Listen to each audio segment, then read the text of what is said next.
नमस्कार दोस्तों, आज के हमारे इस वीडियो में हम आपके लिए संकष्टी चतुर्थी की व्रत कथा लेकर आए हैं। एक समय की बात है, किसी नगर में एक देवरानी और जेठानी रहते थे। जेठानी अमीर थी और देवरानी गरीब थी। देवरानी का पति जंगल से लकड़ियां काटकर शहर में बेचता था। अक्सर वो बीमार रहा करता था।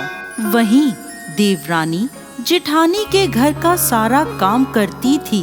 बदले में जेठानी बचा हुआ खाना, पुराने कपड़े आदि उसे दे देती थी, जिससे देवरानी का परिवार चल रहा था। माघ के महीने में देवरानी ने तिल चौथ का व्रत किया। 5 रुपए के तिल व गुड़ लाकर तिलकूटा बनाया।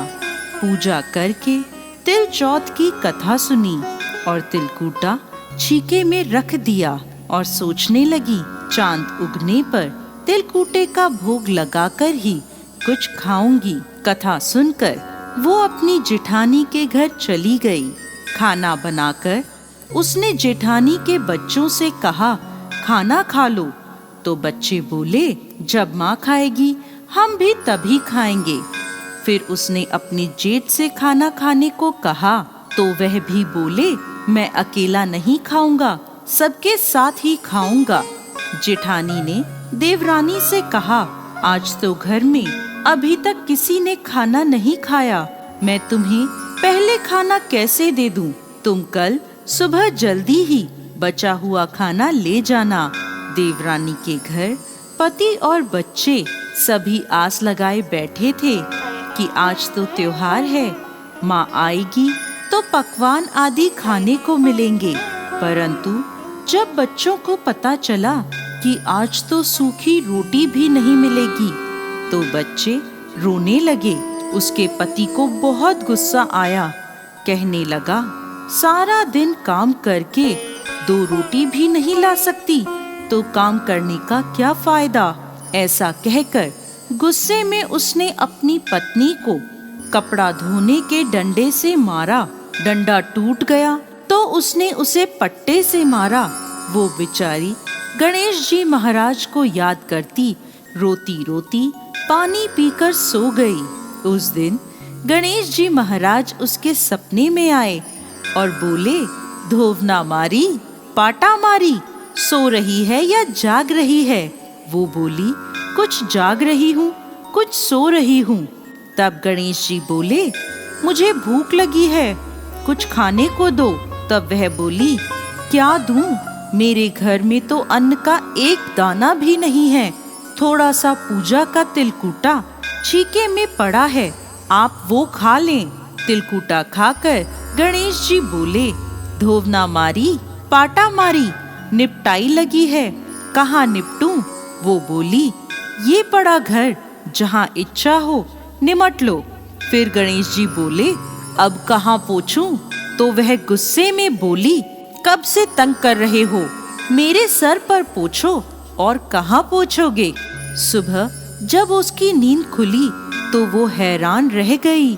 उसका पूरा घर हीरे मोतियों से जगमगा रहा था। उसके माथे पर हीरे मोती जगमगा रहे थे। उस दिन वो जेठानी के यहाँ काम करने नहीं गई। काफी देर राह देखने के बाद जेठानी ने अपने बच्चों को चाची को बुलाने भेजा। उसने सोचा, कल खाना नहीं दिया इसलिए देवरानी बुरा मान गई है। बच्चे बुलाने गए और बोले, चाची चाची चलो, माँ ने बुलाया है, सारा काम पड़ा है। तब देवरानी बोली, बेटा बहुत दिन तुम्हारी माँ के काम कर लिया, अब तुम अपनी माँ को मेरे यहाँ काम करने भेज दो। बच्चों ने घर जाकर अपनी माँ को सारी बात बताई कि चाची का घर हीरे मोतियों से जगमगा रहा है। जेठानी दौड़ती हुई देवरानी के घर पहुंची और बोली, ये सब कैसे हुआ? देवरानी ने गणेश जी महाराज की सारी लीला जेठानी को बता दी। घर लौटकर जेठानी अपने पति से बोली, आप मुझे धोवने और पाटे से मारो। उसका पति बोला, अरे भली मानस, मैंने तो आज तक कभी तुम्हें नहीं मारा, अब मैं तुम्हें कैसे मार सकता हूँ। लेकिन वो नहीं मानी और जिद करने लगी। मजबूरन उसके पति ने उसे खूब मारा। जेठानी ने खूब सारा घी डालकर चूरमा बनाया और छीके में रख कर सो गई। रात को चौथ विनायक जी सपने में आए और बोले, भूख लगी है, क्या खाऊं? जेठानी बोली, गणेश जी महाराज, जेठानी के यहाँ आपने सूखा तिलकुटा खाया था। मैंने तो मेवे और देसी घी डालकर चूरमा बनाया है, छीके में रखा है, खा लीजिए। अब गणेश जी बोले, कहाँ निपटूं? जेठानी बोली, उसके यहाँ तो टूटी फूटी झोपड़ी थी, मेरे यहाँ तो महल है, जहाँ चाहे निमट लें। अब गणेश जी पूछते हैं, अब इसे कहाँ पोंछूं? जेठानी बोली, उसका तो गंदा सा माथा था, मैंने तो चमेली का तेल लगाया है, मेरे माथे पर पोंछिए। धन की लोभी जेठानी सुबह जल्दी ये सोचकर उठी कि उसका घर हीरे मोतियों से जगमगा रहा होगा, लेकिन देखा तो पूरे घर में गंदगी फैली थी, तेज बदबू आ रही थी, उसके सिर पर भी गंदगी लगी थी।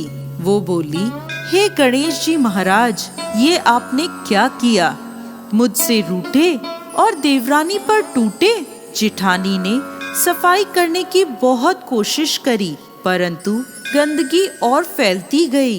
जेठानी के पति को जब ये मालूम चला तो वो बहुत नाराज हुआ और बोला, तेरे पास सब कुछ था, फिर भी तेरा मन नहीं भरा, देख ये तेरे लालच का नतीजा है। परेशान होकर जेठानी गणेश जी महाराज से विनती करने लगी, माफी मांगने लगी। गणेश जी बोले, देवरानी से जलने से और धन के लोभ में तुमने जो किया ये उसका नतीजा है।